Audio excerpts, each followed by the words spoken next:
நேற்று 2 படம் பார்த்தேன். நேற்று காலையில் ஃபஸ்ட்டு ஒரு படம் பார்த்தேன். அந்த படம் எதேச்சியாக நான் எப்போவுமே காலையில் ஒரு 8 மணி 9 மணிக்கு எப்போவுமே காலையில் எழுந்திரிச்ச உடனே ஒரு படம் பார்ப்பேன். அது அப்படி எதேச்சியாக நான் வந்து சும்மா ஓடிடி பிளாட்ஃபார்முக்குள்ளே போய் நமக்கு என்ன தோணுதோ, எந்த ஸ்டில்லு பார்க்கணும்னு தோணுதோ, எந்த படம் பார்க்கணும்னு தோணுதோ அந்த படத்தை அப்படியே ஓட்டி ஒரு 10 நிமிஷம் பார்ப்போம். அந்த படம் நம்மளை உள்ளே இழுத்துச்சுன்னா அந்த படத்துக்குள்ளே ட்ராவல் ஆகும் அப்படின்ட்டு என்னோடய டெய்லி வழக்கமாக வச்சுருப்பேன் நான். அப்படி நேற்று பார்த்த படம் வந்து ஒரு செவ்விந்தியர்கள் பற்றியான ஒரு படம் பார்த்தேன். பரி மை ஹார்ட் உடன் நீ அப்படின்னு சொல்லிட்டு ஒரு படம். அந்த படம் பார்த்து முடிச்சுட்டு ஒரு பெரிய மவுன் ஒரு மாதிரி படம் முடிஞ்ச உடனே அந்த படம் கொடுத்த தாக்கம் வந்து ரொம்ப டிஸ்டர்ப் பண்ணிச்சு. நான் உடனே ஆஃபீஸுக்கு போய் என்னோடய அசிஸ்டன்ட் டேரக்டர்கிட்ட அந்த படத்தை பார்க்க சொல்லி அதை பற்றி டிஸ்கஸ் பண்ணிகிட்டு இருந்தோம். இந்த படம் பார்த்து முடிச்சதுக்கப்புறம் அதை பற்றி ஒரு டிஸ்கஷன்லாம் போனதுக்கப்புறம் நைட்டு ஒரு 11 o'clock வந்து அம்பேத்கரை வந்து இந்த படத்தை அனுப்பி விட்டார்.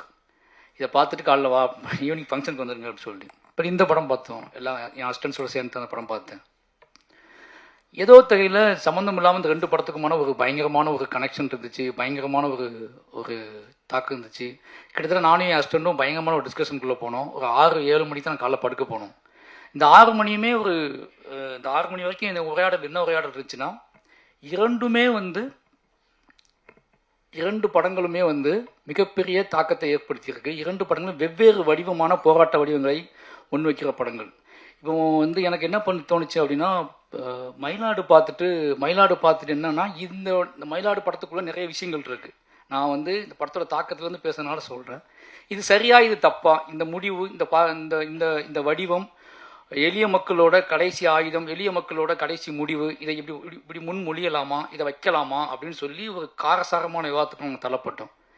எனக்கு என்ன அப்படின்னா, எங்கிட்ட நான் என்ன பதில் சொல்ல போகிறேன்னு சொல்லிட்டு என்னோட உதவி இயக்குநர்கள் வந்து ரொம்ப காரசாரமான விவாதத்துக்கு அழைச்சிட்டு போனாங்க. ஒரு 6 மணி வரைக்கும் ஒரு பயங்கர டிஸ்கஷன். ஏன்னா நிறைய பேத்துக்கு இந்த முடிவு சரியா அப்படிங்கிற ஒரு பெரிய குழப்பம் இருந்துச்சு இந்த படத்தோட முடிவில்.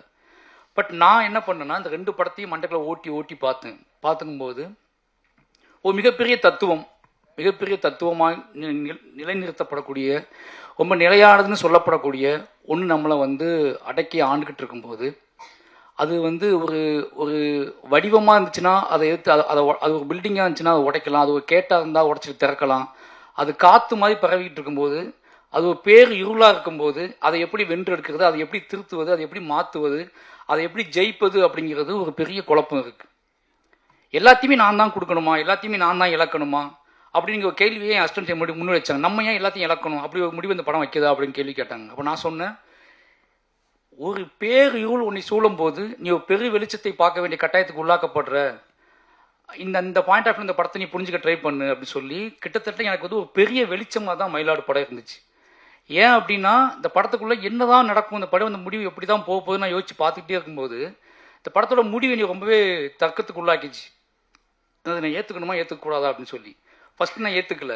அப்போ நான் கொஞ்சம் நேரம் யோசிச்சுக்கிட்டே இருக்கேன், நைட்லாம் யோசிக்கிறேன். இது எப்படி எங்கள் அப்பா என்ன பண்ணியிருப்பாரு, இதே சூழ்நிலை எங்கள் அப்பா இருந்தால் என்ன பண்ணியிருப்பாரு, எங்கள் அண்ணன் என்ன பண்ணியிருப்பான், நான் என்ன பண்ணியிருப்பேன், அவன் என்ன பண்ணியிருப்பான், இவன் இப்போ ஒவ்வொருத்துக்கும் ஒவ்வொரு வடிவமாக தெரிய ஆரம்பிக்கும் போது எளிய மனிதர்கள் கடைசியாக தாங்கிட்ட நீ என்கிட்டருந்து எல்லாத்தையும் பிடுங்க ட்ரை பண்ணுறேன், என்கிட்டருந்து என்னை மீறி என்னோட நிலத்தை பிடுங்குற, ஏன்னா என்னோட நிலத்தை பிடுங்குற, என் உடல் உறுப்புகளை பிடுங்குற, எல்லாத்தையும் நீ பிடுங்குற. உன்னை நான் ஜெயிக்கணும்னு ஆசைப்படுறேனோ இல்லையோ, பட் நான் உன்னைய எப்படி வென்றெடுக்குன்னு எனக்கு தெரியல, உனக்கு என்ன சொல்லி புரிய வைக்கணும்னு எனக்கு தெரியல. கடைசியாக நான் உனக்கு நீ என் இதயத்தை பிடிங்கிட்டு போகிற, அந்த இதயத்தின் வழி நான் உனக்கு ஒரு அறத்தை கொடுக்க ட்ரை பண்ணுறேன் அப்படிங்கிறது இந்த படம் சொல்லி முடிக்கும் போது, கிட்டத்தட்ட நான் அந்த படத்தை முடியும் போது என்னோட உதவியாளர்கிட்ட சொன்ன விஷயம் அது ஒன்று தான். நான் என்ன சொன்னேன் அப்படின்னா, இந்த படத்தை நீ வந்து உனக்கு ஒரு எக்ஸ்போசர் இருக்குது, உனக்கு ஒரு அறிவு இருக்குது, அந்த அறிவில் அந்த படத்தை பார்க்காத. ஒவ்வொரு தத்துவத்தின் அடிப்படையிலையும் ஒவ்வொரு வாழ்வினோட தன்னோட எந்த கிளையை பிடிச்சிக்கிட்டு எந்த புள்ளியை பிடிச்சிக்கிட்டு ஒருத்தன் வாழ ஆரம்பிக்கிறானோ அந்த புள்ளி அவனுக்கு ஒன்று கற்றுக் கொடுத்துருக்கும். இந்த படத்தில் இருக்கக்கூடிய அந்த கேரக்டர், சசிகுமார் சாரோட கேரக்டர் தொடக்க காலத்திலிருந்து அது காட்டப்பட்ட நேரத்திலிருந்து அது ஒரு புள்ளியை கைப்பற்றிக்கிட்டு ஒரு பூனையை காப்பாற்றினவன், ஒரு எலியை காப்பாற்றினவன், ஒரு எறும்பை காப்பாற்றினவன், யார் ஒரு மனுஷனை விட்டுட்டு போவானா, ஒரு மனுஷனை விட்டு அவன் எப்பேற்பட்ட அயோக்கியனாக இருந்தாலும், அவன் எப்பேற்பட்ட கொடுங்கோலனாக இருந்தாலும் அவனை விட்டுட்டு போவானா அப்படிங்கிற ஒரு கேள்வியை முன்வைக்கும் போது எனக்கு பயங்கரமான ஷாக்காக இருந்துச்சு. நம்ம என்ன நினைக்கிறோம் அப்படின்னா, நம்மளோட அறிவை பயன்படுத்தி, நமக்குள்ள எக்ஸ்போசரை பயன்படுத்தி, நம்ம காட்டப்படுற ஆர்ட் ஃபார்முக்குள்ளே நம்மளோட கேள்வி கேட்டுகிட்டே இருக்கும். ஆனால் ஆர்ட் ஃபார்ம் அப்படிங்கிறது நம்மளோட எக்ஸ்போஸரை வச்சு மட்டும் பார்க்கக்கூடியது கிடையாது. அங்கே காட்டப்படுகிற மனிதர்கள் அவர்கள் அதை எப்படி வென்றெடுத்தார்கள், அதை அந்த அந்த மனிதர்கள் அந்த அந்த உயரிய உன்னதத்தை எப்படி அடைந்தார்கள், தங்களை எப்படி மீட்டெடுத்தார்கள் அப்படிங்கிற காட்டக்கூடியது தான் ஆர்ட் ஃபார்ம். அந்த ஒரு முக்கியமான ஆர்ட் ஃபார்ம் வேலையை இந்த படம் மயிலாடு செஞ்சிருக்கு. முழு இரவையும் கைப்பற்றின படம் தான் மயிலாடு. என்னோட முழு இரவையுமே யோசிக்க வச்ச ஒரு படம் தான் மயிலாடு. பிளே ஸ்டோர் மற்றும் ஆப் ஸ்டோரில் இருந்து பாலிமர் செயலியை QR கோடு மூலம் பதிவிறக்கம் செய்யுங்கள். செய்திகளை உடனுக்குடன் பெறுங்கள்.